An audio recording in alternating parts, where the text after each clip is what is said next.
ሰላም ልጆችዬ እንደምን ናችሁ?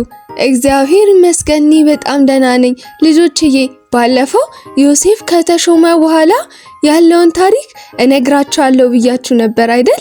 ጎበዞች፣ ያቆምነውም ዮሴፍ ፈርዖን ከሾመው በኋላ ነው አይደል?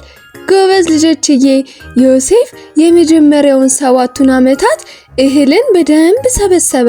ነገር ግን ልጆችዬ ከዛ 7 ዓመታት በኋላ ረሃብ በሆነ ጊዜ አንድ ከሩቅ የሚመጡ ሰዎችን ዮሴፍ ተመለከተ። ልጆችዬ እነዚህ 10 ሰዎች ማን ይመስሏቸዋል? ጎበዞች፣ እናንተ እንዳላችሁት 10ሩ ታላላቅ ወንድሞቹ ነበሩ። በአካባቢያቸው እህል አልቆ ስለነበር አባታቸው ያዕቆብ ከግብፅ ከተሰበሰበው እንዲያመጡ ላካቸው። ከዛም ልጆችዬ ወንድሞቹ ዮሴፍ መሆኑን አላወቁም ነበር። ዮሴፍ ግን ገና ሲያያቸው ወንድሞቹ መሆኑን አወቀ። ልጆችዬ ትዝ ካላችሁ ዮሴፍ ወንድሞቹ ሲሰግዱለት ያየው ህልም ነበር አይደል? አሁን ወንድሞቹ ንጉሥ ለሆነው ወንድማቸው ሰገዱለት። ዮሴፍም እነሱ መሆናቸውን ሲያውቅ በጣም ናፍቀው ስለነበር ደስ አለው። ነገር ግን ዮሴፍ ወደ እነሱ ሄደና ዮሴፍም እንዲህ አለ፣ ወንድሞቼ ምን ሆነው ይሁን? አይ እኔን መሆኔን ሳልነግራቸው እንደ በፊት ጨካኝ መሆናቸውን ፈትኜ ማወቅ አለብኝ። እናንተ ሰላዮች ናቸው አይደል? ይህንን ሀገር ልሰልሉ ነው የመጣችሁት? ወንድሞቹም አረ በፍጹም እኛ ሰላዮች አይደለንም፣ ሁላችንም ወንድማማቾች ነን። 12 ነበርን፣ አንዱ የለም። የመጨረሻው ታናሽ ወንድማችን ከአባታችን ጋር ነው አሉት።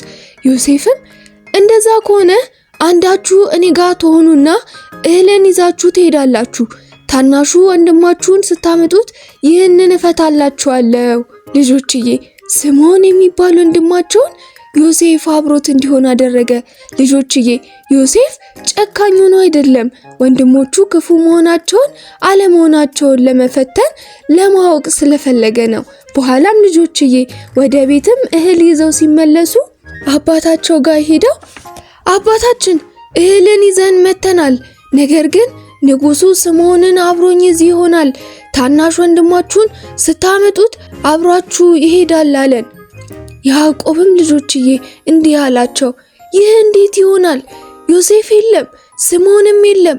አሁን ደግሞ የመጨረሻውን ልጄን ብንያምን ይዛችሁብኝ አትሄዱም።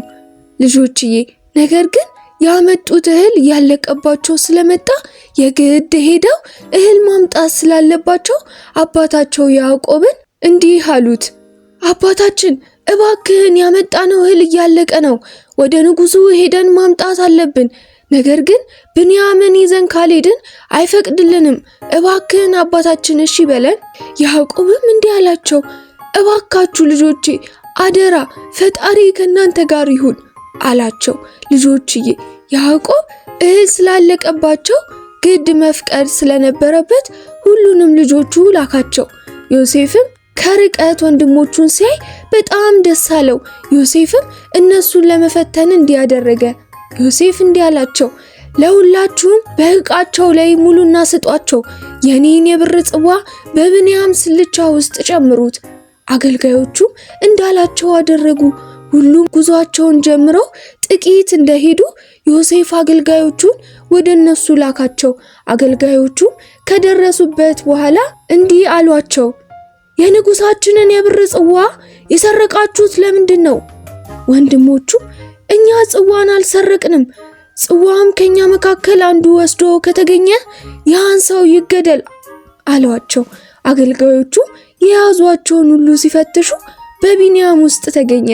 አገልጋዮቹም በሉ ሌሎቻችሁ መሄድ ትችላላችሁ፣ ብንያም ግን ከኛ ጋር መመለስ አለበት አሏቸው። ልጆችዬ ነገር ግን ሁሉም ከብንያም ጋር ወደ ዮሴፍ ተመለሱ። ዮሴፍ ወንድሞቹን እንዲህ አላቸው፣ ሁላችሁም ወደ ቤታችሁ መሄድ ትችላላችሁ፣ ብንያም ግን የኔ ባሪያ ይሆናል።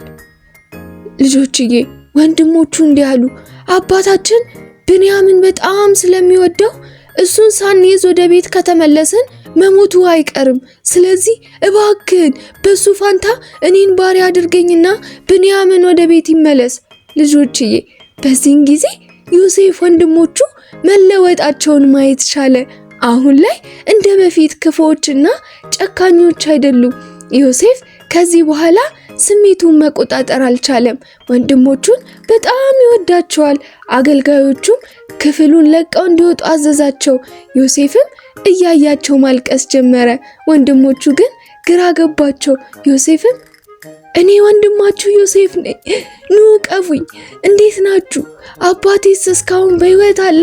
ወንድሞቹ ወይኔ ዮሴፍ ወንድማችን እባክህን ይቅር በለን፣ ያኔ በባሪያነት አሳልፈን ስለሰጠን እባክህ ይቅር በለን፣ ይቅርታ አድርግልን እባክህ ወንድማችን። ዮሴፍም ወንድሞቼ ተው አትዘኑ፣ እናንተ ያኔ በባሪያነት ባትሸጡኝ ኖሮ ንጉሥ ሆኜ ለሕዝቡ እህልን አጠራቅሜ ያልጠቅማቸውም ነበር። የሰዎችን ሕይወት እንዳድን የፈቀደውና የላከኝ አምላክ ነው።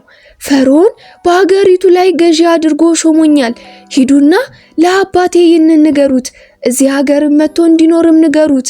ልጆችዬ ዮሴፍን ሁሉንም እያቀፈ ሳማቸው። ፈርዖን የዮሴፍ ወንድሞች መምጣታቸውን ሲያውቅ ፈርዖን እንዲህ አለ፣ ሰረገሎቹን ውሰዱና ሄዳችሁ አባታችሁን ቤተሰቦቻችሁን አምጧቸው። በግብፅ ካለ ቦታ ሁሉ የተሻለ ቦታን እሰጣችኋለሁ። ልጆችዬ ወንድሞቹም በጣም ደስ አላቸው። ወደ አባታቸውም ሄደው ወንድሞቹ ለአባታቸው እንዲህ አሉት፣ አባታችን እንደምን ነህ? ድንቅ የምስራችን ልንነግርህ ነው። ዮሴፍ ወንድማችን በግብፅ ሁለተኛ ገዢ ነው።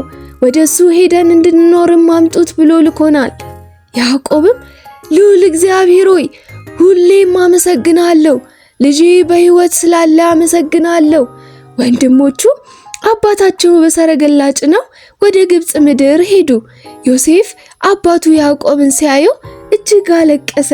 በጥሩ እንክብካቤም ቤተሰቡን ያዛቸው። ሁሉም በአንድነት አብረው መኖር ጀመሩ። ያዕቆብም ልጆቹና የልጅ ልጆቹን ባረካቸው፣ መረቃቸው። አባታቸው ያዕቆብም 147 ዓመት ሲሆነው አረፈ። ዮሴፍ ከኖረ በኋላ ልጆቹን ባረካቸው፣ መረቃቸው። በ110 ዓመቱ አረፈ። ልጆችዬ አያችሁ አይደል? ጥሩ ስራ መስራት፣ ለወላጅ መታዘዝ፣ ታላላቅን ማክበር፣ ውሸትን አለማሸት፣ ክፉ አለመሆን፣ ደግ መሆን አለብን። ከዛም እግዚአብሔር ይባርከናል፣ ይመርቀናል፣ እንድናድግ ያደርገናል፣ አስተዋይ መልካም ልጆች እንድንሆን ያግዘናል። ስለዚህ ልጆችዬ እግዚአብሔር እንዲመርቀን ታዛዦች፣ ታማኞች፣ መልካም ልጆች ሁኑ። እሺ ጎበዞች ልጆችዬ። ባለፈው እንዳደረግነው ካቋረጥንበት ጀምሮ ለአባዬና ለማዬ ታሪኩን እንጨርስላችኋለን። እሺ በጣም ጎበዞች ልጆችዬ። አሁን የጥያቄ ሰዓት ነው። ተዘጋጁ። ጥያቄ 1 ዮሴፍ ንጉሥ በሆነ ጊዜ ለምን ወንድሞቹ ላይ ክፉ ስራን አላደረገባቸውም? ጎበዝ ልጆችዬ። ምክንያቱም ዮሴፍ ያኔ ባሪያ አድርገው የሸጡትን እንደ ቂምና ጥላቻ አላሰበባቸውም ነበር። መበቀል ሳይሆን መልካም መሆንን፣ ለእነሱ ጥሩ መሆንን፣ ምንም ቢሆን ወንድሞቼ ናቸው፣ እወዳቸዋለሁ፣ እግዚአብሔር ክፋትን ባደርግ አይሾመኝም ብሎ በእነሱ ክፋትን አላደረገም። ጎበዝ ልጆችዬ። የዮሴፍ ታሪክ ይህንን ይመስል ነበር። ለዛሬ አንድ ላይ የምንለው ቃል አለ። እንደ ዮሴፍ ማንም ላይ ክፋትን አላደርግም።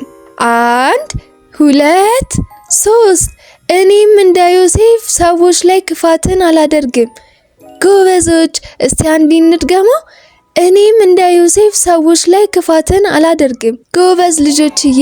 በቀጣይ እስከምንገናኝ ድረስ እወዳችኋለሁ። እሺ ቻው ልጆችዬ። እግዚአብሔር ከኛ ጋር ይሁን።